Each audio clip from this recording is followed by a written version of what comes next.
I think this journey started 30 years ago when I started getting kidney stones and having all kind of procedures to get the kidney stones out and removed, and not knowing at the time that my kidney was not doing well. Well, eventually now, uh, as the days and years go past, we go to the doctor and he says, your kidney's failing. You're at stage 2, then you're at stage 3, and then you're at stage 4. And so then we start talking about what we need to do. And the results were that, of course, you wait 5 years for a cadaver, and you go on dialysis, and the last one was, can you find a living donor? Well, my wife, of course, has diabetes, so she couldn't. Well, the next step was to find a family member, and all three of my kids said they'd get tested, and two of them are in the East Coast, and Danielle's right here in town with me. And Danielle instantly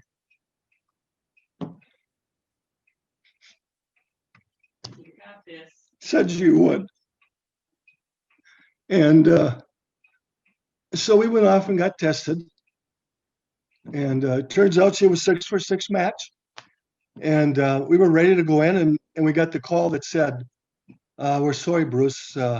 We just can't do it now because of the COVID. We're afraid you and Danielle may get the virus.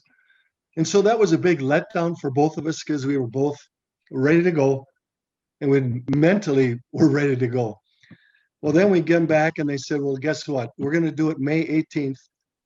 And so that gave us some excitement, some time to kind of get this done. And they said, well, all the COVID people are on a different floor than you. And all my questions were answered. My wife and I had gone to some kidney meetings at the hospital, and we had other kidney people there. And it was really nice to listen to other stories of what happened and what's happening after and before.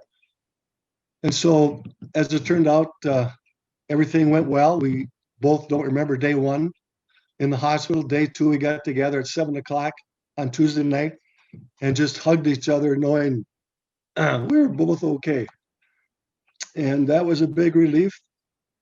And then Friday, we both went home, and like my daughter said, Danielle, you kind of stay sore, and they say don't sleep on the right side where they took the kidney. And one thing that the doctors did explain to me is I have 3 kidneys now. They don't remove one.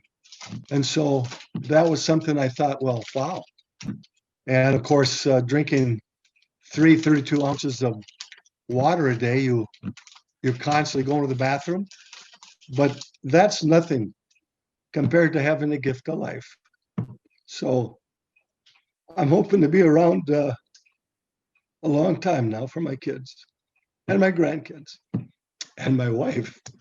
So yeah, the idea that one of my kids would step forward so quick didn't really surprise me, but the Danielle coming forward like before anybody else, and to do it again, to ask them to do it again, I would, but I think I'd still have the same feelings of, I hope they turn out okay afterwards, that I don't want to be the cause of them being sick later in life. And that was a big concern for me. Right now, I'm just happy that she can be doing what she's doing. She's back to her same old self of not being in pain. She's talking about going outside and walking and running. First time I went outside, I walked 10 steps on my sidewalk and came back home. I said, okay, that's enough. I'm tired. So it took me a little longer, and they told us that I would take longer. But it's a good feeling to know that your kids would step up and do this for you. So, yeah, if they didn't, then they didn't. But my kids are jealous now that Danielle stepped forward. They're saying, okay, you're the favorite now.